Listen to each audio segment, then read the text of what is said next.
This is not very good looking, so I'm going to try. My dad brought me when I was 4 years old to Columbus, Georgia. He was in the military. He came to the USA like with the government visa. And in Colombia, by the time he brought me, it was about to put the bombs and everything. And he decided to me to stay in the USA when he finished his career over here for a year. He's in military for a year. And I stayed with a family from Puerto Rico, and I was spending like 2 years with them until I decided to go away and do my stuff, working in Disney. I went to work in Disney. And I come back to Georgia, like Georgia, and I applied for a visa. I got the visa from the military. I applied for like a work visa. They gave me the work visa because I was coming legally to the country. And I've been working, and I get to know what I do roofing for a living. And the labor for us, like our skins is cheaper. They hire like American people. We receive like half of the whatever they make. And I was looking for a guy in Labor Day. Before Labor Day, I do 4 houses for him. I finish the houses and I claim to him to pay me. He was playing around for like a week. He said, no, I'm going to pay you, just wait. And I waited to September 12, and I called him and he said, Juan, come to my house. I went to his house and I was like telling him, this is the invoices for the house I did. I want the money, I need to pay my guys. He told me, oh, let's go inside my house. I said, no, I want to go inside your house. He said, no, let's go inside my garage. I said, okay. We went inside the garage. There was a table. He's sitting there, and he started writing some papers, and he gave me a check, throw it like on my face, $2,000. I said, what is this $2,000? He said, that's your pay. And I said, no, it's $14,000. I need to pay the people, or I'm going to lose my people. Those people work because they pay bills, they pay the rent and everything. He said, you better take the $2,000 because you're an immigrant. You're illegal, I'm going to call immigration. I said, no, listen, I got a work permit, you need to pay me. And he told me, you better go from my house and punch me in my face and break my lip. I was like, what are you doing? And grabbed my papers, I went to my truck and gave my cell phone and I called 911.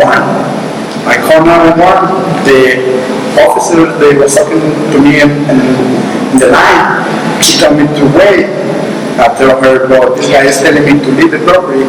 She said, where are you now? I said, I'm here inside my truck. She said, no, don't drive. Just lay down in the driveway and just wait for an officer. There's an officer in draw. He's going to help you. The officer came straight to the American guy and talked to him first. And after that, he came to me and he said, okay, I'm going to ask you one question. If you tell me the truth, you go home. Or if you know, you go to jail. I said, okay. He said, this man tell you to leave his property? I said, no, listen, what happened is I came because he invited me, he want to pay me, or he owe me more money, and he don't want to pay me. And that's why he punched me and I called 911. And the police tell me, are you stupid? You don't understand English. I said, I understand. It just, like I respect you, should you give me respect too? And he said, listen, I'm going to ask you again. Do you understand that this guy, he told you to leave?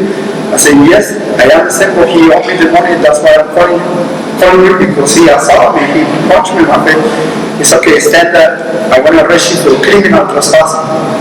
He arrested me. He told me to hold on. I was Saturday night there. I started talking to the lady in the jail. She told me, you pay the bond, it's $1,300, and you go home. I said, okay. The immigration officer came. She said, what's your status here? I said, I got a work permit. She said, okay. She grabbed my wallet, and she looked at my wallet. She pulled out my social security and everything, and she pulled out my mom's driver's license from Florida and an ID from Colombia. She said, who is this lady? I said, it's my mom. She said, no, your last name is Burgos, and she's Ramirez. I said, no, my last name is Burgos Ramirez. And she said, no, are you selling papers? I said, no, I'm not selling papers. My mom died, and I have that papers. She said, no, you may be selling papers and selling to people. I said, no, I do a roofing for a living.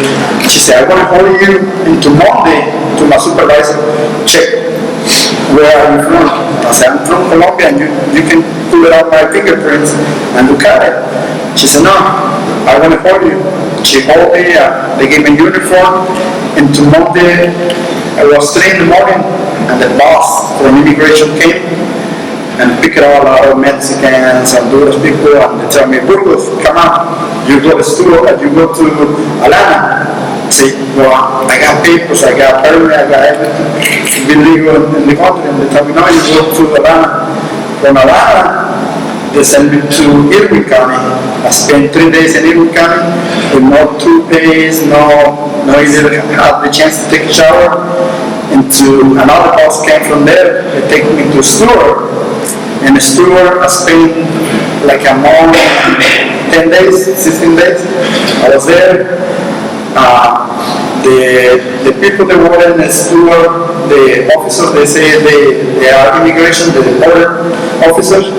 They was telling me, we don't have to pay for like it's a form the immigration give you, the reason why they're going to deport you. We don't have that form. We're going to see what's going on with you. And I was telling them, well, I got family, I got 3 little girls, I got people they work for me, and if you are not outside, those people they don't have no jobs. And they tell me, no, you hold it there, we're going to see what's happening. They give me the first appearance to go to a face to immigration judge, and I went. There was Judge Harrington, as a lady. She was telling me, she was asking the fiscal, why this guy is here? And the fiscal told the judge, we don't know why he is here. And I was like, can I ask for a bond? Can you let me bond? No. You're going to have another court in a month. They give me the court to November. And I was talking to 2 young officers, they are work for immigration. I was like, why they hold me here?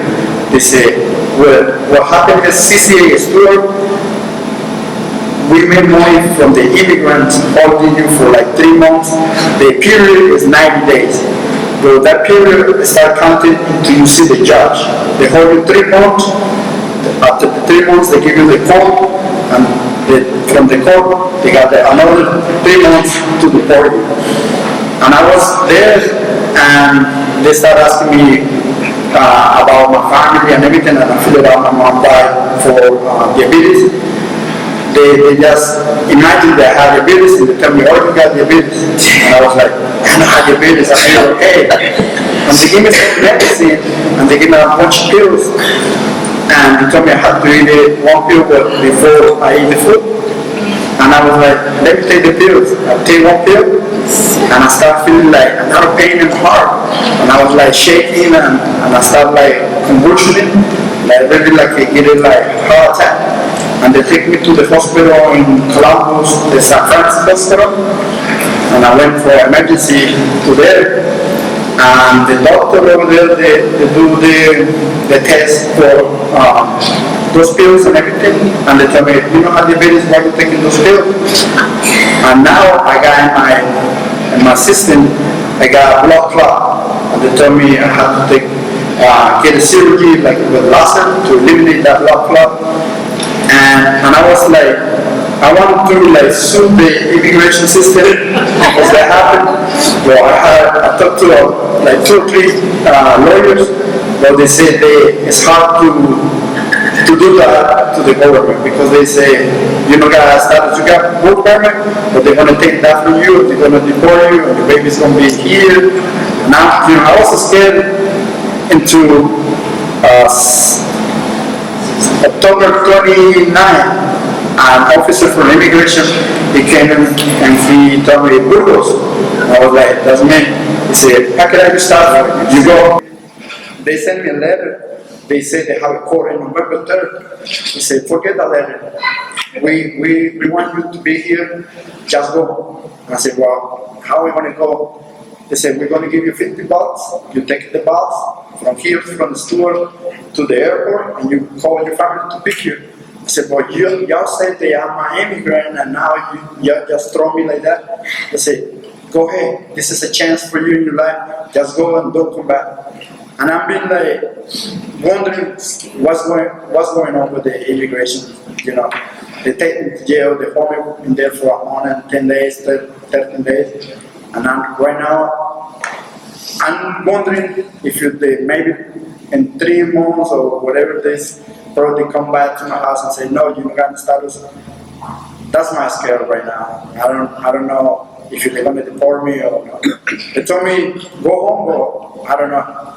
You know, immigration is tricky. And that's my story.